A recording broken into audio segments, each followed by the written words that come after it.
23वां अध्याय वर्णन। आंवला तुलसी जान, पढ़ने सुनने से कमल हो जाता कल्याण। जय श्री कृष्णा। राधे राधे। आइए सुनते हैं कार्तिक मास महात्म्य का 23वां अध्याय। नारद जी बोले, हे राजन, यही कारण है कि कार्तिक मास के व्रत उद्यापन में तुलसी की जड़ में भगवान विष्णु की पूजा की जाती है। तुलसी भगवान विष्णु को अधिक प्रीति प्रदान करने वाली मानी गई है। राजन, जिसके घर में तुलसी वन है वह घर तीर्थ स्वरूप है, वहां यमराज के दूत नहीं आते। तुलसी का पौधा सदैव सभी पापों का नाश करने वाला तथा अभिष्ट कामनाओं को देने वाला है। जो श्रेष्ठ मनुष्य तुलसी का पौधा लगाते हैं वे यमराज को नहीं देखते। नर्मदा का दर्शन, गंगा का स्नान और तुलसी वन का सत्संग, ये तीनों एक समान कहे गए हैं। जो तुलसी की मंजरी से संयुक्त होकर प्राण त्याग करता है वह सैकड़ों पापों से युक्त क्यों न हो तो भी यमराज उसकी ओर नहीं देख सकते। तुलसी को छूने से कामिक, वाचिक, मानसिक आदि सभी पाप नष्ट हो जाते हैं। जो मनुष्य तुलसी दल से भगवान का पूजन करते हैं वह पुनः गर्भ में नहीं आते, अर्थात जन्म मरण के चक्कर से छूट जाते हैं। तुलसी दल में पुष्कर आदि समस्तीर्थ, गंगा आदि नदियां और विष्णु प्रभृति सभी देवता निवास करते हैं। हे राजन, जो मनुष्य तुलसी के काष्ठ का चंदन लगाते हैं उन्हें सहज ही मुक्ति प्राप्त होती है और उन द्वारा किए गए पाप उनके शरीर को छू भी नहीं पाते।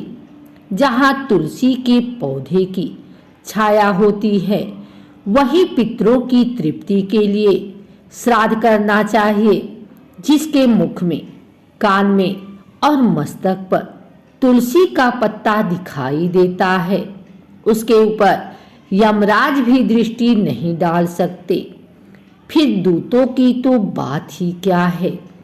जो प्रतिदिन आदर पूर्वक तुलसी की महिमा सुनता है वह सब पापों से मुक्त हो ब्रह्मलोक को जाता है। इसी प्रकार आंवले का महान वृक्ष सभी पापों का नाश करने वाला है। आंवले का वृक्ष भगवान विष्णु को प्रिय है। इसके स्मरण मात्र से ही मनुष्य गोदान का फल प्राप्त करता है। जो मनुष्य कार्तिक में आंवले के वन में भगवान विष्णु की पूजा तथा आंवले की छाया में भोजन करता है उसके भी पाप नष्ट हो जाते हैं। आंवले की छाया में मनुष्य जो भी पुण्य करता है वह कोटि गुना हो जाता है। जो मनुष्य आंवले की छाया के नीचे कार्तिक में ब्राह्मण दंपत्ति को एक बार भी भोजन देकर स्वयं भोजन करता है वह अन्न दोष से मुक्त हो जाता है। लक्ष्मी प्राप्ति की इच्छा रखने वाले मनुष्य को सदैव आंवले से स्नान करना चाहिए।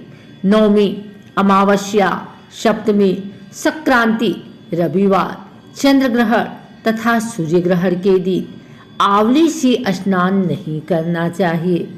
जो मनुष्य आंवले की छाया में बैठकर पिंडदान करता है उसके पितृ भगवान विष्णु के प्रसाद से मोक्ष को प्राप्त होते हैं।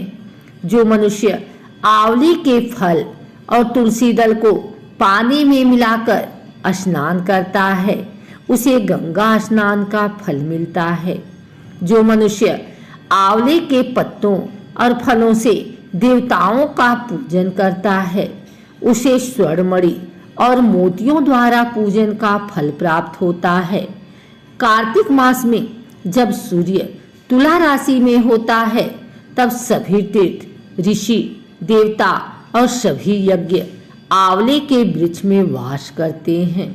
जो मनुष्य द्वादशी तिथि को तुलसी दल और कार्तिक में आंवले की छाया में बैठकर भोजन करता है, उसके 1 वर्ष तक अंसर्ग से उत्पन्न हुए पापों का नाश हो जाता है। जो मनुष्य कार्तिक में आंवले की जड़ में विष्णु जी का पूजन करता है, उसे श्री विष्णु क्षेत्रों के पूजन का फल प्राप्त होता है।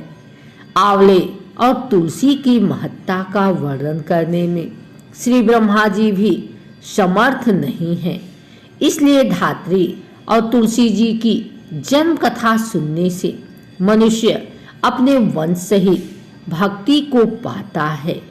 अगर आपको हमारी वीडियो अच्छी लगी हो तो इसे लाइक करें, कमेंट करें, शेयर करें।